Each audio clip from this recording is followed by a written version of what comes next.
आज मुक्कामन प्रेस अशासाठी बोलावलेली आहे की सगळ्यात महत्त्वाचं म्हणजे एक दोन विषय आपल्यासमोर या ठिकाणी आपल्या माध्यमातून जायला पाहिजे. सगळ्यात महत्त्वाचा पहिला विषय म्हणजे भारतीय जनता पार्टीचा स्थापना दिन हा 6 एप्रिल आहे आणि त्याचं नियोजन करण्यासाठी आजची सभा बोलावलेली होती भारतीय जनता पार्टीच्या प्रमुख कार्यकर्ते. त्याचबरोबर 10 एप्रिल हा माननीय राणेसाहेब नानाराव राणेसाहेब यांचा वाढदिवस आहे. या दोन विषयाचं नियोजन करण्यासाठी आजची बैठक पार पडली. त्या बैठकीमध्ये स्थापना दिनासाठी प्रत्येक बूथवर भारतीय जनता पार्टीचा झेंडा लागला पाहिजे. त्या पार्टीचं धोरण आहे त्याप्रमाणे तो झेंडा लावला जाईल प्रत्येक बूथवर. आपल्या तशा प्रकारचे प्रमुख त्या विभागाचे जे असतील त्या ठिकाणी मिटिंगचं आयोजन केलेलं आहे. त्या आयोजनामध्ये प्रत्येक बूथवर कसा झेंडा लावला जाईल आणि सेवाभावी कार्यक्रम कसे घेतले जातील हा एक विषय आहे. आणि वाढदिवस आहे माननीय राणेसाहेबांचा. आता 6 आणि 10 म्हणजे 6, 7, 8, 9, 10 हे सलग 5 दिवस एक आपल्या म्हणजे 6 ते 10 पर्यंत विविध प्रकारचे कार्यक्रम म्हणजे स्थापना दिन आणि राणेसाहेबांचा वाढदिवस अशा प्रकारच्या या नियोजनातून एक सलग 5-6 दिवस कार्यक्रम या ठिकाणी होतील आणि आपल्या माध्यमातून ते पोचावून भारतीय जनता पार्टीच्या स्थापना दिनानिमित्त प्रत्येक बूथवर जसा झेंडा लागला जाईल त्याचप्रमाणे सदस्य नोंदणी अभियानसुद्धा म्हणजे नव्याने जे सदस्य होणार आहेत त्यांचं नोंदणी अभियानसुद्धा याच काळात राबवलं जाईल.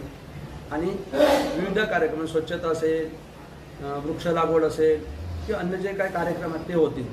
आणि याच काळात भारतीय जनता पार्टीच्या काही प्रमुख पदाधिकाऱ्यांच्या नोंदणी झाल्यानंतर त्यांच्या ज्या नियुक्त्या होतील त्या काळामध्ये होतील अशा प्रकारचा हा एक कार्यक्रम. आणि माननीय राणेसाहेबांचा वाढदिवस संपूर्ण कोकणामध्ये ते त्या कोकणचे नेते आहेत, कोकणचे भाग्यविद्याते आहेत, त्या माननीय राणेसाहेबांचा वाढदिवस या ठिकाणी होतो.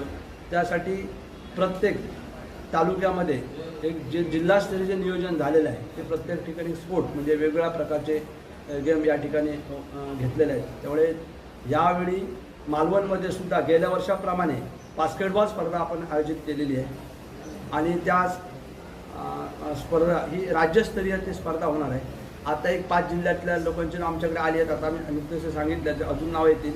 परंतु या स्पर्धांचं आयोजन करण्यासाठी आपण दोघांजवळ त्याची जबाबदारी दिलेली आहे. एक म्हणजे बाबा परब आणि दुसरे ललित चव्हाण. हे या स्पर्धेचं नियोजन कसं करायचं हे करायचं आहे. त्याच्यामुळे त्यांचे बाकी ज्या सविस्तरपणे आहेत ते तुम्हाला माहिती देऊ. परंतु हे राज्यस्तरीय असेल. आत्ता सातारा, कोल्हापूर, सांगली, रत्नागिरी आणि असे एक 5-6 जिल्ह्यातून नाव आले. अजून येतील नाव अपेक्षित येतील. पण त्या माध्यमातून एक हा जो पूर्ण कॉमन ठरलेला कार्यक्रम म्हणजे स्पोर्टप्रमाणे आणि विविध कार्यक्रम म्हणजे त्या ठिकाणी फळ वाटप असेल, बाकी जे हे सेवाभावी कार्यक्रम आहेत ते सगळे राणेसाहेबांच्या वाढदिवसावर होणार आहेत. आणि दोन्ही कार्यक्रम हे उत्साहामध्ये व्हावे एक चांगल्या प्रकारे कार्यक्रमाचं नियोजन व्हावं त्यासाठी बैठक आयोजित केली. त्या बैठकीच्या माध्यमातून आपल्या प्रेससमोर पण ह्या गोष्टी आम्ही आपल्यासमोर ठेवलेल्या आहेत. त्याचप्रमाणे आता काही ठिकाणी ग्रामपंचायतीच्या निवडणुका लागलेल्या आहेत, पोटनिवडणुका लागलेल्या आहेत. जो कालावधी वर्षभराचा आहे किंवा काही कमी जास्त आहे कालावधी जे आहेत त्या ज्या निवडणुका होतात त्याच्यामध्ये आम्ही त्याही ठिकाणी आम्ही आमच्या स्थानिक कार्यकर्त्यांना सूचित केलं आहे की शक्यतो आता सारखं नाही म्हणजे पूर्वीसारखं आता राहिलं नाही. या निवडणुका सार्वत्रिकपणे म्हणजे समजा या उदाहरणार्थ समजा आता पळसम त्या ठिकाणी सरपंच आहे, चौथे सरपंच आहे, सुपाळ सर ह्या निवडणुका होतील काय त्या पूर्वी सदस्यातून तशा होणार नाही तर थेट निवडणुका त्या पूर्ण गावाची निवडणूक होणार.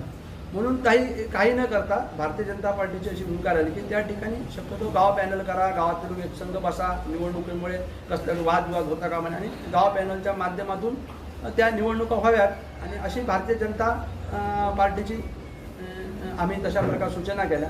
परंतु राजकीय जर समजा काय विषय ते आम्ही राजकीय म्हणून करू. पण आता आमचं म्हणणं काय 1-1.5 वर्षासाठी परत निवडणुका या होत आहेत आणि परत तिकडे गावामध्ये छोटी निवडणूक आल्यानंतर ते वातावरण तुम्हाला माहिती आहे अशा प्रकारचं कुठले वातावरण न करता ते शांततेत निवडणुका व्हाव्यात. पोटनिवडणुका ज्या आहेत त्या सगळ्या म्हणजे सदस्य आणि सरपंच असतील तर त्याच्यामुळे त्या ठिकाणी गाव पॅनलच्या माध्यमातून सरपंच निवडले जावेत अशी भारतीय जनता पार्टीची धारणा आहे.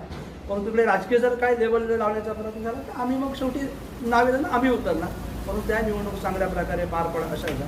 दुसरा एक आपल्यासमोर एक कार्यक्रम माहिती आपल्याला माहिती आहे की आत्ता जे यादीचं म्हणजे जे मतदार यादी आहे त्याचं अपग्रेडेशन होणं म्हणजे जर ते 25 वर्षांनी होते तर आपल्या म्हणजे पूर्ण भारतभर हे चालू आहे SRIच्या माध्यमातून जे तर आम्ही त्याही आमच्या कार्यकर्त्यांना आम्ही सूचना केल्या आहे की आपण सुद्धा बूथवर आपले जी नावं आहेत बूथवर कशी नव्याने येते. कारण आपण आता आपल्याला माहिती असेल, आपल्याला माहिती आहे पत्रकारांचं आपल्याला सांगतो की आता पूर्वी मयत असायची आणि यादी फुगलेली असायची, तर आता ते तसं होणार नाही. जे सगळे जे समजा माझं नाव मतदार यादीमध्ये असेल तरीसुद्धा मला परत नव्याने फॉर्म भरता येईल आणि हा मे महिन्यापर्यंत हा सगळा कार्यक्रम संपवायचा. त्या प्रकारचा मार्ग आमच्या कार्यकर्त्यांना आमचं BLA 2 जो पार्टीचा असतो तो पण दिलेला आहे.